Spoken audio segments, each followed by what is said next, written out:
ఇక్కడ ఈ ప్రాచీన ఆలయాల గురించి చూస్తున్నాం మాత. మేము ఇక్కడ ప్రాచీన ఆలయాల గురించి మేము తిరుగుతూ తీయడం జరుగుతుంది. మీరు మాకు ఏమైనా రికమెండేషన్ ఏదైనా గుడికి పోయి వీడియో రికార్డ్ కోసం మీరు ఏమైనా చెప్పగలుగుతారా?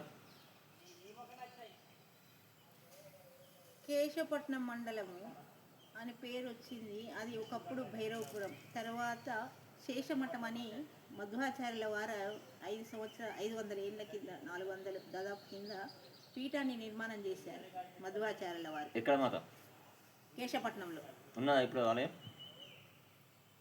అంటే అప్పుడు భైరవపురం పోయి కేశవపట్నంగా మారడానికి ఆ మధ్వాచార్యులు పీఠ స్థాపన, శేషమఠం అనే మఠ స్థాపన చేసి మన అద్వైతాన్ని ప్రచారం చేశారు కనుక దానికి మళ్ళీ కేశవపురం అనే పేరు రావడం జరిగింది. మరి రీసెంట్ ఈ కాలంలో శంకరయ్య అనే అతడు మండల్ ప్రెసిడెంట్గా కొద్దిగా మంచి పనులు చేస్తుంటే ఆయనను వేరే ఇతర వ్యక్తులు చంపినందుకు దాన్ని శంకరపట్నంగా మార్చారు. కానీ దాదాపుగా చాలామందికి కేశవపట్నం అనే ఉంటుంది. దాని చుట్టూ ఆ కేశవపట్నంలో ఒక గుట్ట మీద ఒక అమ్మవారు దేవాలయం పైన ఉండేదని, భైరవ గుట్ట అని అంటారు, భైరన్న గుట్ట అని. ఆ గుట్ట మీద అమ్మవారు ఉండేదని, పూర్వకాలం నుంచి అక్కడికి వెళ్ళిపోయింది అని ఒక నానుడి ఈ కేశవపట్నం మండలం.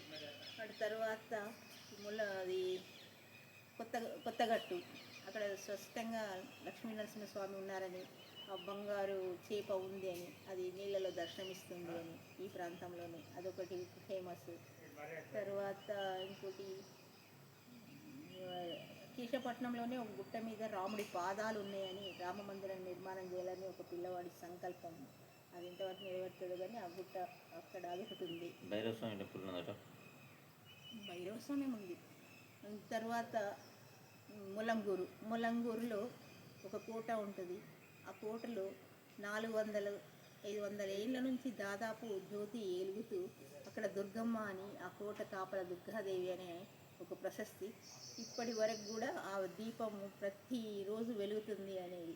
వారానికి ఒకసారి ఒక మంగళూళ్ళ పిల్లవాడు పోయి దానికి నూనె పోసేస్తారు. వారం రోజుల దాకా ఉంటుంది. ములంగూరు కోట అంటే ఒకప్పుడు చాలా ఫేమస్. ఘనాపాటీలు, శివాలయాలు చాలా ఉన్నాయి. ఘనాపాటి వేద విద్యలు వచ్చిన వాళ్ళు ఉన్నారు. ధర్మం కోసం పాటుపడ్డ వాళ్ళు మనకి ఈ కోటకి తర్వాత ఎలగందల కిలకి సంబంధాలు ఉండేవి. రాజులు పరిపాలించిన ప్లేస్ ఇది. దూదుబావి అని ఒక బావి ఉంటుంది. ఆ బావి నీళ్ళు అనారోగ్యాల నుంచి కాపాడుతుంది. రసవాది విద్యలకి ఫేమస్. నవాబు ఇక్కడ నుండి ఆ నీటిని తీసుకుపోయేవాడు అనేది అంటారు పెద్దలు. అంటే హైదరాబాద్కి ఈ తాగడానికి కోసం ఈ దూద్బావి నీరును తీసుకుపోయిండ్రు అనేది ఒక టాక్ పూర్వకాలంలో అంటారు గుర్రాల మీద. అంటే అంత ప్రశస్తమైన ప్రదేశం ఇదంతా. ఇక్కడ ఒక యోగులు మునులు తపస్సు చేసిండ్రు. భైరవ పూజ ఎక్కువ ఉంది దాని దగ్గరనే. ఒకటి గుట్ట ఉంటుంది, దాన్ని నందిగుట్ట అంటారు. అందులో కూడా తపస్సు చేసిన శివలింగాలు అది ఉంది. ఈ అంటే ముత్తారమును ములంగూరు మధ్యలో ఒక గుట్ట ఉంటుంది, దాన్ని నందిగుట్ట అంటారు. దాంట్లో కూడా ఒక పైన గుట్ట మీద సొరంగంలో ఒక గుడి ఉంది, ఒక శివాలయం ఉంటుంది. దాన్ని కూడా నాశనం చేసిండ్రు. చాలానే అంటే ఈ చుట్టుపక్కల కొండపలకలలో భ్రమరాంబిక అని, ఆ పైన చిన్న సరిక ఉంటుంది. ఆ పైన నీళ్లు ఎంత తీసినా ఒడగకుండా నీళ్లు ఉంటాయి. పైన గుట్ట చాలా పెద్దగా ఉంటుంది ఆ గుట్ట. అక్కడ ఒక స్వామి తపస్సు చేసిన డమరుకము త్రిశూలము ఉంది.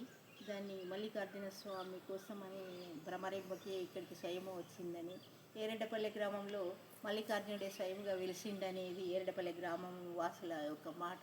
బోనాల పండుగలు, ఈ శివరాత్రికి కళ్యాణోత్సవాలు బాగా చేస్తూ ఉంటారు. అంటే ఈ గ్రామం చుట్టూ ఒక 9 గుట్టలు ఉన్నాయి. ఇది ఒక ప్రశస్తమైన ప్లేస్ అని చరిత్రలో ఉంది. ఇక్కడ తపస్సులు, యోగులు, అష్టసిద్ధులు సాధించిన మునులు ఉన్నారని వినతి. నిజానికి అలాంటి ప్లేసే. ఎవరొచ్చినా ప్రశాంతత ఉండడం మాత్రం జరుగుతుంది. ఓం తస్సత్.